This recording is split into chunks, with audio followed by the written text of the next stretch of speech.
حاليا مع مؤسس ومدير ومالك ان اس جروب في تركيا وانحاء العالم جميعا. اهلا وسهلا فيك يا ابو عمر. صراحة شكرا كثير لك لاستضافتك أول شيء، وثاني شيء لنجاحك هذا اللي هو فخر لكل سوري مقيم في تركيا وفي جميع العالم والله. بارك الله فيك يا أبو عمر. أبو عمر أنت حاليا مدير ان اس جروب، من حضرتك؟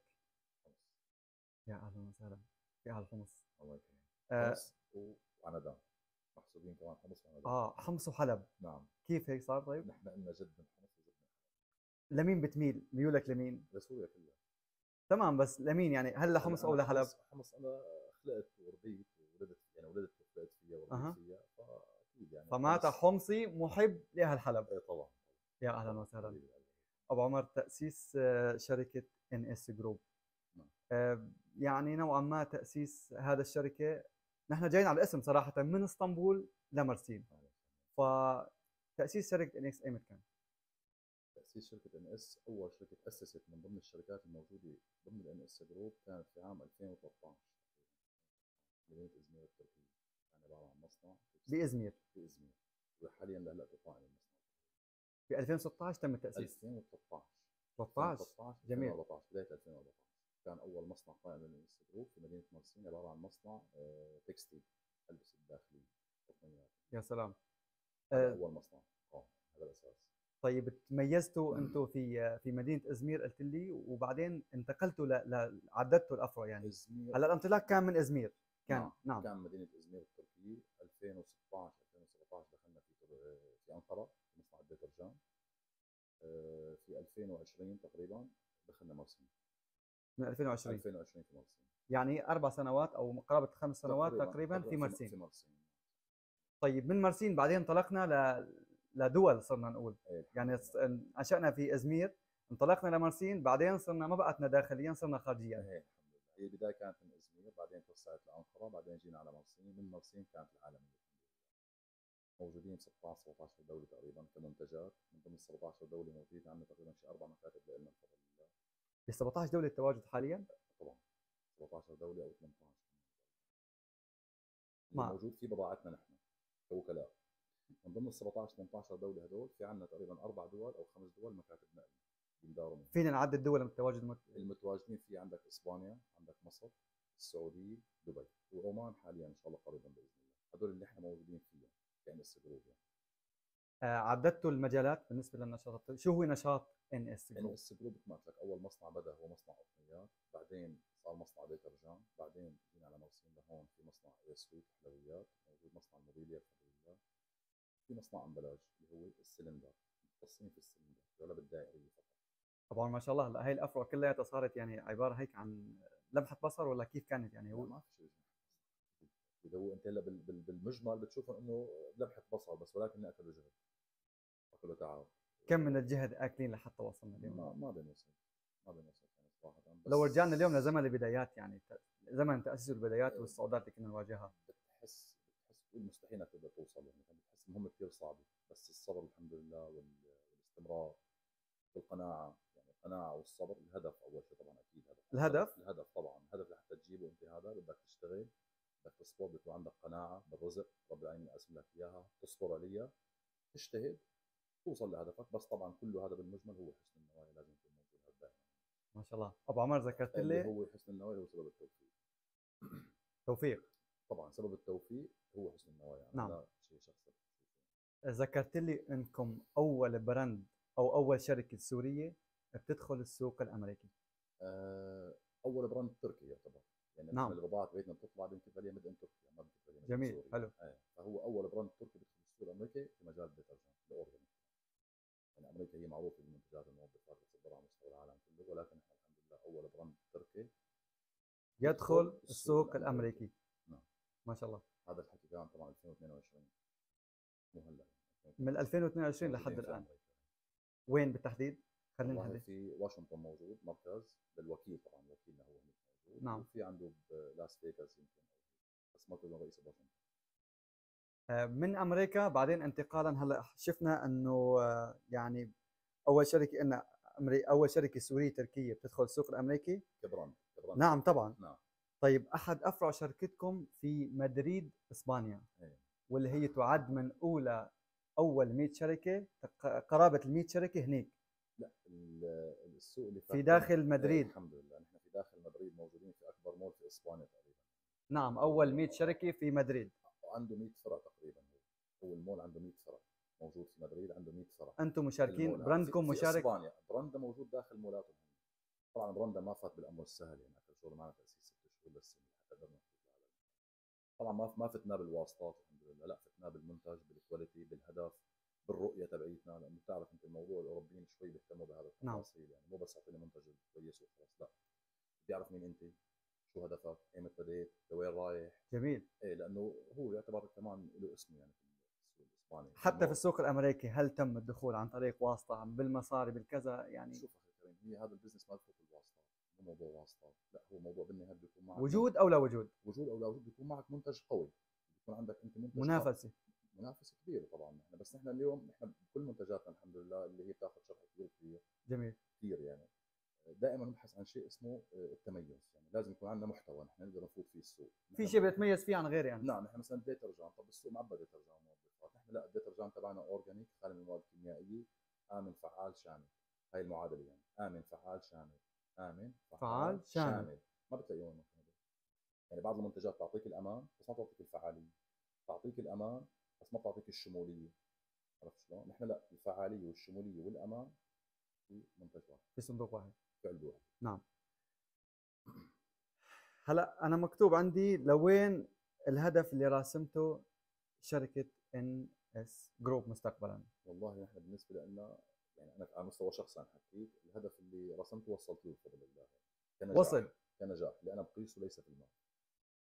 النجاح بالنسبه لي، انا مقياس النجاح عندي ليس بحجم المال، لا، نعم. انت شو عامل، شو مطلع، شو مخترع، خلينا نقولها بالعاميه يعني، شو مخترع، وين شو واصل، مأنجز، شو مأنجز، وين واصل، شو الاسواق اللي فاتحها، مع مين عندك علاقات. انا هذا النجاح بالنسبه لي، ولكن الرزق حلو. هذا والماده بتيجي من رب العالمين. جميل جدا. طيب كرجل اعمال سوري تركي، ليش ما سافرت يعني برا على اوروبا، ولنفترض مثلك مثل الناس، يعني كرجل اعمال سوري مقيم في تركيا، ليش ما سافرت؟ ليش ما اخترت الهجره يعني؟ يعني مع احترام الجميع للي راح واللي ضل، يعني الله نعم. ييسر له للي راح واللي ضل الله يقويه. بالنسبه لي سبحان الله يعني خارج عن نطاق الهجره يعني ما خارج عن الموضوع هذا، انا لا. واللي تركيا سبحان الله هي كثير صعبه صراحه، كثير. واذا اثبتت انت في تركيا هون بتثبت في العالم كله. انا هذا اللي اختصرته يعني في يعني اعتبرت من هون اذا انت قدرت تضل واقف في تركيا وتثبت في تركيا، انت بتروح بتعيش باي دوله بالعالم براحتك. بس هي بقول لك تختلف الامور بين شخص وشخص، اهداف، رؤيه شخصيه، طبع. سبحان الله نحن لا، يعني نحترم اوروبا وكل لاعب فيها الله ييسر لهم وهيك، ورجعنا بخير وسلامه. بس انا بالنسبه لي لا. بنظرتك يعني انه كانت الانطلاق من تركيا فتعتبر هو خلاص، يعني هو الانطلاق. عملت الصعب. إيه؟ نعم، عملت الصعب. عملت المستحيل. نعم، مستحيل مثلا نفكر. نعم، والحمد لله دخلنا اوروبا. يعني انا بفضل الله واحد من الناس 2018 19 تقريبا، بدايه 19 دخلت اوروبا بالجواز السوري، بالباسبور السوري. 3 فيز شنغن. جميل. فموضوع انك تدخل اوروبا تدخلها، بس شو بدك تعمل باوروبا؟ الهدف يعني شو بدي اعمل باوروبا انا. الفكره هي اختلاف الاهداف بين شخص والثاني. انك تفوت اوروبا بتفوتها بالسهل. نعم. فتر الجواز السوري بفضل الله. ابو عمر، طيب ذكرت لي انك دخلت اوروبا في الجواز السفر السوري بنجاح شركتك، فكيف تم هذا الشيء؟ طبعا هو كان طبعا السي في الشركه هو مهم جدا. لما قدمت اوراق الشركه كان بهذيك الايام صار له شيء 5 سنين تقريبا. طبعا جواز سفر السوري وليس على السوري. على السوري. قبل ما اخذ الجنسيه. على جواز السفر السوري دخلت اوروبا فيه، كان صار لي 5 سنين تقريبا شركه اكتيف يعني، بالموجب الشركه وتوفيق من رب العالمين الحمد اكيد. لله. نعم يعني كله 2018 دخلت اسبانيا، انا دخلت مدريد، وسبحان الله يعني البلد بشكل عام عجبتني، تعتبر هي اقرب شيء للشرق يعني. ايه. ف يعني قلت ان شاء الله ان شاء الله حيكون في لنا شيء بهذا الباب، والحمد لله هلا بعد 4 سنين تقريبا 5 سنين مكتبنا موجود وقعدنا. انت دخلتها يعني انه مجرد اول مره كان لاول مره بحياتي لاسبانيا لمدريد خاصه. وسبحان الله تجيك اريحيه هيك، مسجات تجي بينك روحانيه. بينك وبين نفسك. بينك وبين نفسك من رب العالمين مسجات هيك. انا قلت لا خلص بدي ادخلها باذن الله يعني. بدي فوتها هيك. بدي افوتها، مع انه هذيك يعني ب 2019 ما كنا جاهزين 100% نفوت هذا البلد كتجاره كبزنس يعني. بتعرف انت محمد انك انت اليوم تصنع وتبعت لنفسك وتبيع للمستهلك، هذا كلام طب عمر، كيف كنت توازن ما بين العمل والسفر والمتابعه؟ يعني متابعه كيف كنت؟ الهدف خلص، طالما عندي هدف بسخر كل حياتي لوصل لهذا الهدف. كل ما تملك. ضمن الطرق الاخلاقيه نعم. وليس القانونيه، القانونيه اكيد كلها ماشيه. اكيد طبعا بس كان عندك هدف انت، فانت بتحس حياتك كلها شغل. عرفت شلون؟ فانت ما يعني ما بتعيش حياه طبيعيه، حياه بني ادم الطبيعيه انه هو الساعه 6 بيخلص دوامه، بروح بيطلع على البحر، بروح على الكورنيش، بروح بيسمع مع رفقاته. لا لا لا، فانا كنت منظمه بالاليه هاي، انه خلاص انا عندي حياتي العمل كلها عمل، يوم السبت والاحد هو اللي لك وللعيله ولا هاي، بس حلو. خلاص. فانت الهدف هو اللي بيخليك ترتاح سبحان الله، ورب العالمين سبحان الله بيزرع بالبني ادم هيك نوع من الطمانينه يعني. هلا بتقول لي رجع، انت سالت من شوي رجع ل 2013، بقول لك مستحيل اقدر اعمل هذا الشيء اللي وصلت له هلا. انت كنت تحسه مستحيل صح؟ هلا بعد ما وصلنا انه ارجع عيده من الاول مره ثانيه، يمكن تحسه صعب. ايه ايه نعم. اكيد مستحيل. يعني تحس انه مستحيل، بس انت سبحان الله رب العالمين بيزرع لك طمانينه جوات البني ادم، اللي هي مثل ما قلت لك الهدف، حسن النيه، بيجيب لك التوفيق. طيب لو عاد فيك الزمن لورا شو ممكن تعمل؟ لو رجعنا ل 2016 حارجع احط هدف. طبعا مع الاسف يعني في كثير شغلات انا ضمن حياه البزنس اللي عشتها في تركيا كبزنس هون، في شغلات عملتها وما بدك قدمت يعني ما زبطت، ما توفقنا فيها الحمد لله. وفي اشخاص تعرفت اليوم ما توفقت فيهم كمان، وفي اشخاص تعرفت اليوم بتمنى اتعرف عليهم كل يوم مره، كل يوم تعرف عليهم مره ثانيه. حلو اكيد جدا. اكيد اكيد اكيد حياه البزنس كثير كبيره كثير. حياه الناس النورمال الاجتماعيين زائد حياه البزنس فور، فهي بتفتح لك افق كثيره يعني. ففي ناس تعرفت عليها بقول يعني انه الحمد لله طلعوا من حياتي يعني. نعم. وفي ناس بقول لا يا ريت كل يوم يجي مثلهم، كل يوم يجي مثله. كل يوم يجي مثلهم يعني. جميل جدا. فاحكيك عن نطاق جلوبال عالم يعني، ما عم بحكي عن نطاق تركيا بس، حكم السفر اللي سافرناه. طيب اليوم بعد مسيرة لنا كم سنة؟ 10 سنين 10 سنوات. يعني خلينا نقول 10 سنين. 10 سنوات من الإنجاز والتقدم، اليوم وين بنشوف حالنا بعد 10 سنوات ثانية؟ والله على الله، بس ان شاء الله ناويين وراسمين شغلات كثيره. هلا نحن بس توضح لك نقطه مستر محمد، 10 سنوات يعني ما فينا نقول قصه النجاح كلها 10 سنوات، قصه الكفاح اول 6 سنوات من التأسيس كفاح للانطلاق. كفاح. هذا جهاد انا كنت بعتبره يعني، انك انت عم تجاهد بكل شيء، تعب وجهد ومصروف وكل شيء. مشقة نعم. طبعا هذا الصبر اللي عم بحكي عنه اول 6 سنوات، وبعدين بتقول انت انه لا انا خلاص بعد ال6 سنوات بلش موضوع انك انت تحصد اللي بديت تزرعه يعني. هلا لوين رايح بعد 10 سنين ما بعرف، اذا الله اعطانا عمر بعد يعني. عمر طويل نعم. ايه الحمد لله. فانا بس في كثير شغلات مثلك بحكم الخبره صارت اكثر يعني. هلا في يعني نشاطات او قطاعات دخلنا فيها لقينا لا دخولها فيها غير مجدي، فحتكنسل او تكنسلت اوريدي اصلا. وفي نشاطات جديده حنفوت عليها كاستثمارات يعني بالعشر سنين اللي جايه، بالعشرة. من ضمنهم يعني اللي هي الرياضه صراحه. حلو. يعني طيب اليوم لو نعدد نشاط ان اس بطريقة مختصرة هيك بشوفتنا وشو اشتغلنا يعني؟ لا كتار بس نحن كخطوط تصنيع خلينا نحكي نعم أساسية. تركيزي نعم. الاساسيات خطوط التصنيع مثل ما قلت لك، مصنع التكستيل بفضل الله، مصنع الديترجنت، مصنع الايس الحلويات اللي موجود، مصنع الموبيليا، ومصنع الامبلاج. زائد عندنا موضوع الانشاءات، هذا كمان نطاق داخلي. إنشاءات حتى. حتى انشاءات. طبعا يا جماعة طبعا للأمانة أبو عمر حتى البناء اللي هو مقيم فيه من إنشاء شركة انس، وهذا اللي مثل ما شايفين أنتم. حتى الموبيليا، حتى الديكور، الديكوريشن ما شاء الله. الحمد لله. طيب أبو عمر، من شوي كنا عم نتناقش نحن وياك وقلت لي انه النجاح لا يقاس بالمال، فشو تعقيبك على هذا الكلام؟ هي وجهه نظر شخصي بالنسبه لي يعني هو اكيد المال اساس، بس انا بالنسبه لمقياس النجاح لا يقاس بالمال. يعني اليوم مثل ما قلت لك ممكن تلاقي شاب اول طلعته فتح ورشه خياطه، فتح ورشه احذيه، فتح معمل صغير، فهو عمل شيء كثير كبير، هذا نجاح. هو يعتبر ناجح؟ طبعا طبعا بغض النظر عن ميزانيته كم هي كانت، 1000 ولا 2000 ولا 100 ولا مليون، ما له علاقه هذا الكلام. انا بالنسبه لي شخصي، فاذا تقيسها بالمال معناته هذا الزلمه خلص بطل المصلحه وبطل الشغل، بقول لك انا انسان ماني ناجح. لا بالعكس، اي شخص بيقدر ياخذ لقمته بالحلال، انا بالنسبه لي عم بحكي لك ياخذ لقمته بالحلال بالزمن اللي نحن فيه هذا انسان ناجح.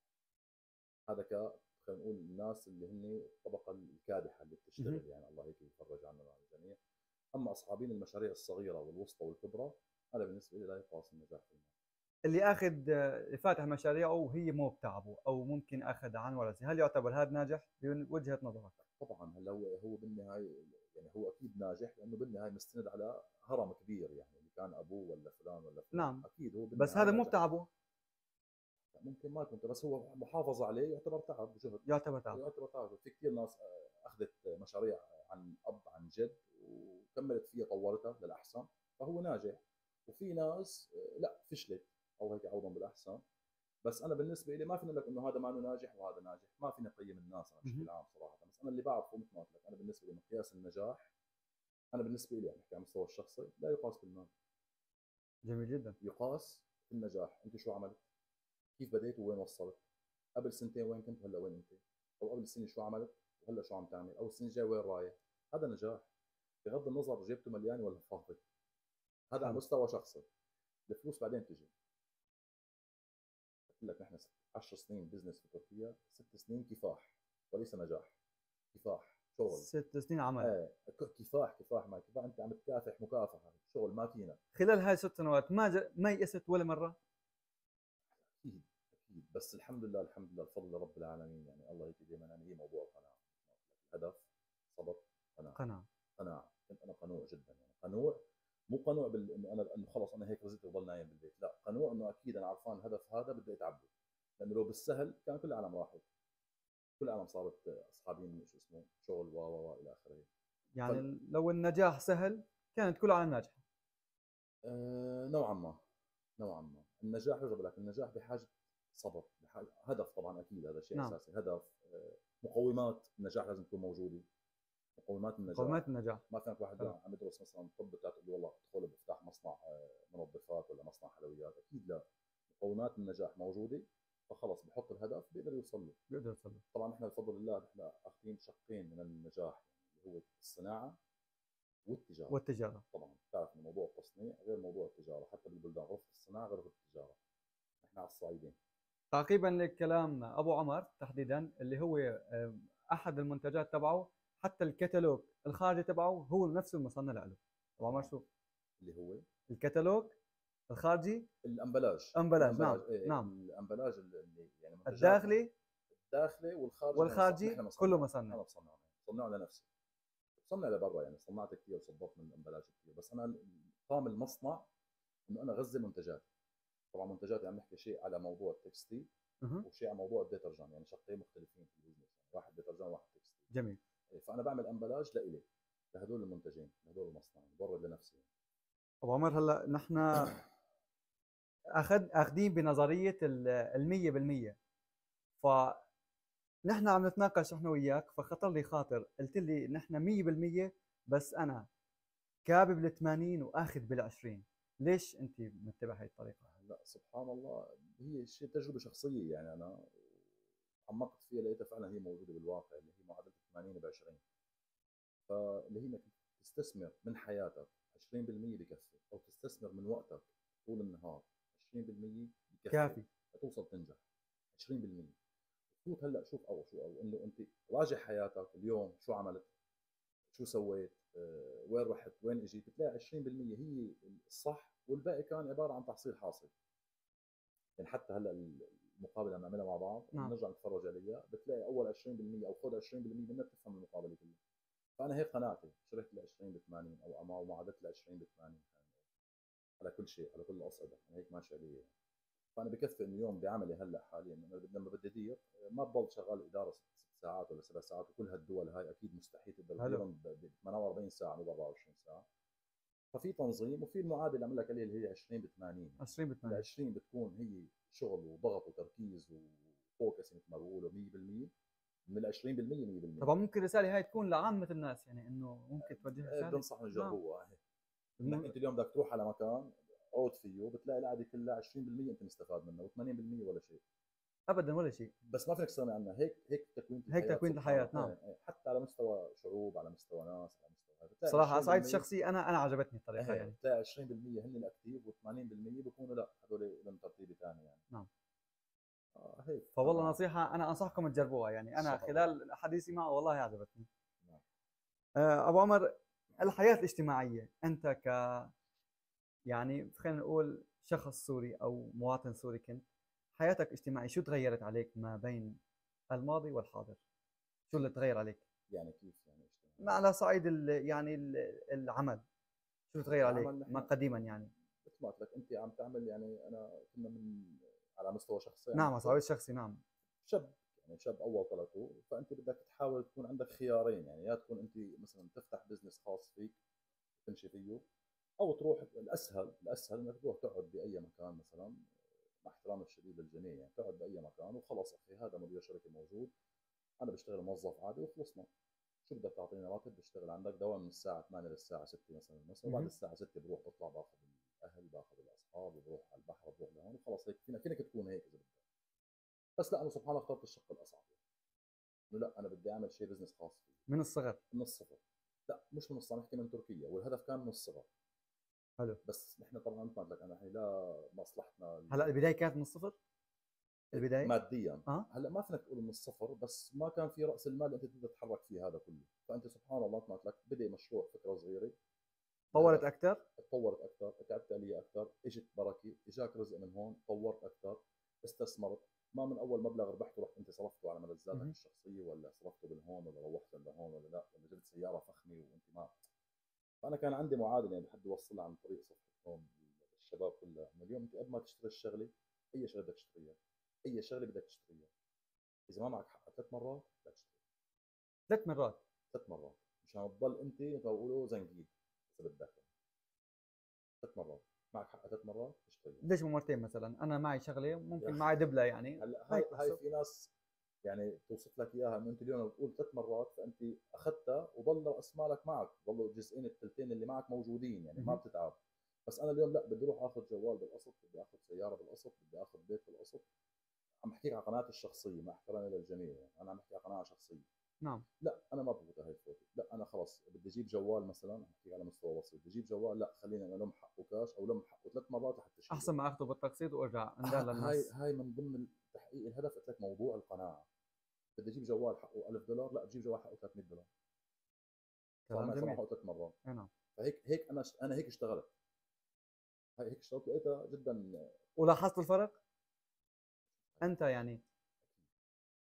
أكيد. فعباره عن فكره هاي من باب صراحه. القناعه اللي كنا نعم. عم نحكيها، مو قناعه انك انت تقتنع انه انا خلص لازم ضل نداوم من الساعه 8 للساعه 6 وضل قاعد هيك عم بتفرج، والصبح بروح على الشغل وارجع على البيت. لا مو هاي القناعه. القناعه مثل ما قلت لك انك انت بمبدا البزنس في قواعد، اذا اقتنعت فيها انت خلص اوتوماتيكيا بتبرمج نفسك.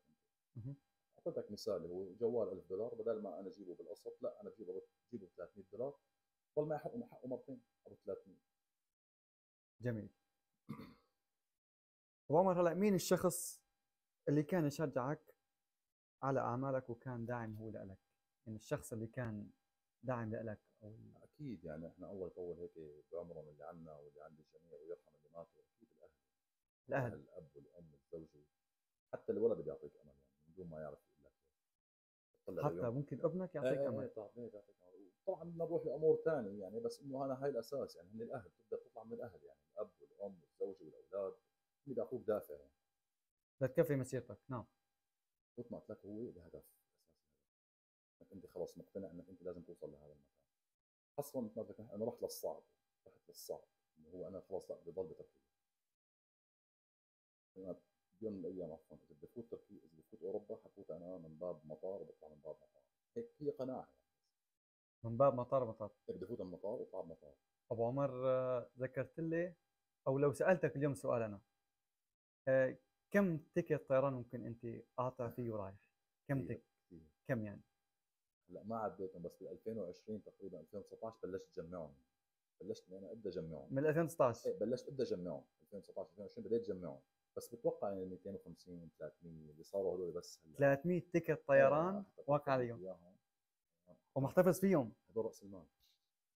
هذا راس المال. هذا راس المال فرجيني يا ابو الله بالنسبه الكاميرا. لي. بالنسبه له هذا راس المال. هذا راس المال اللي بالنسبه لي اللي فينك تورطه للاولاد.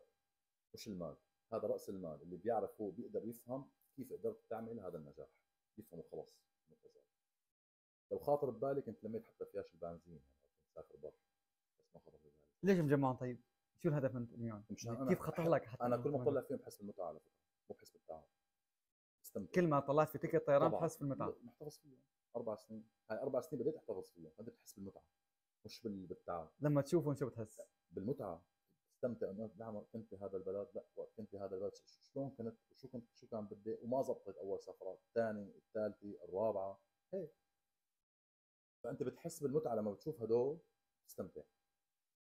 انه هذا هذا راس هو المال، راس المال ايوه، خلينا نقول راس المال المعنوي. ظرف راس المال لا، هذا هو. ظرف راس المال المعنوي وليس المادي اللي تقدر نعم تعطيه نعم، لابنك، انه خذ. الدافع المعنوي هذا هو. هذا هو. هذا انه هو. شوف كيف انبنى هذا الكلام، ما انبنى بالسهل، انبنى بالتعب والجهد والسفر والسفر والسفر واكيد هذا والسفر. ناوي لتعيش تكون دروس ما شاء الله بعد ما تعمل والله لاولادك انا والله دائما نصوح، ان شاء الله نكون نصوح لاي حدا بيزورني هون، بنصحه يعني بدون لا ناقه ولا جمل بقوله، ما لي اي غايه يعني غير انه يستفاد من العلم اللي انا كسبته، نعم. من التجارب اللي انا مريت فيها. في ناس بتستفاد سبحان الله من النصائح، في ناس لا ما بتستفاد، فهو حر. انا علي اني انا واجبي اني ادي الرساله صح، أدب نعم. انه خذ اخي هاي نصيحه. تنصحه ان كان قنوع بارك الله، ما كان قنوع الله فهو حر. الله يسر، نعم. الله يسر. عمر هلا كرجل اعمال سوري، كرجل اعمال سوري، شو هو الشيء اللي بتفتخر فيه؟ انت رجل اعمال سوري، اكثر شيء بتفتخر فيه شو هو؟ والله يعني اكيد يعني أنا بفتخر اني انسان عربي مسلم، هذا اللي بفتخر فيه انا بالنسبه لي يعني. اكثر شيء، اكثر شيء نعم. اكثر شيء طبعا اكيد انسان عربي مسلم. عربي مسلم، هذا اللي بفتخر فيه. اصلا هون نحن عايشين في تركيا والحمد لله رب العالمين. انا واحد من الناس يعني مش كنا عم نحكي قبل نبدا، انا يعني الدوله التركيه الله هيك يقويهم اكثر واكثر. نعم. كانوا سبورت كثير قوي لي بالنسبه لي انا يعني كدعم. دعم طبعا مو على مستوى شخصي، دعم متاح لكل الناس، بس في ناس بتعرفوا هذا الدعم وفي ناس ما بتعرفوا. ما بتعرفه. ما بتعرفوا، في ناس ما بتعرفوا، في ناس تعرفوا. مثل يعني يعني هلا مثلا موضوع التجاره، اليوم اي سفاره في العالم، اي سفاره في العالم للدوله التركيه موجود فيها ملحق تجاري. وانا واحد من الناس رحت زرت اكثر من ملحق تجاري، مع انه انا بالنهايه احنا في إلنا سوريين بالنهايه اصلا اكيد. يعني بغض النظر حامل جنسيه تركيه ولا لا. فانا زرت اكثر من ملحق تجاري واستفدت منهم كثير.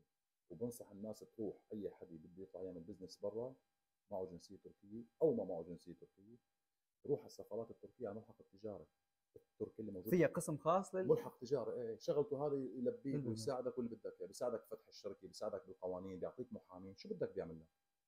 طب هذا سبورت كثير قوي لإلي. لما نحن شاركنا بمعارض برات تركيا كشركه تركيه، بس بغض أكيد. النظر انه صاحبها سوري ولا صاحبها تركي، سوري. هي بتتعامل معك كيان تركي، انت بالنهايه شركه تركيه أكيد نعم. قائمه على الدوله التركيه اصوليا وقانونيا.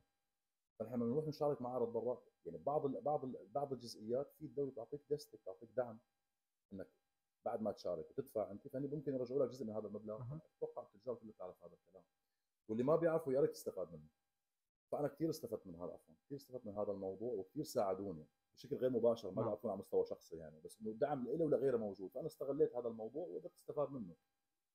هذا كدوله تركيه عايشين هون فيها، الله يديم عليها الامن والامان طبعا اكيد. نعم.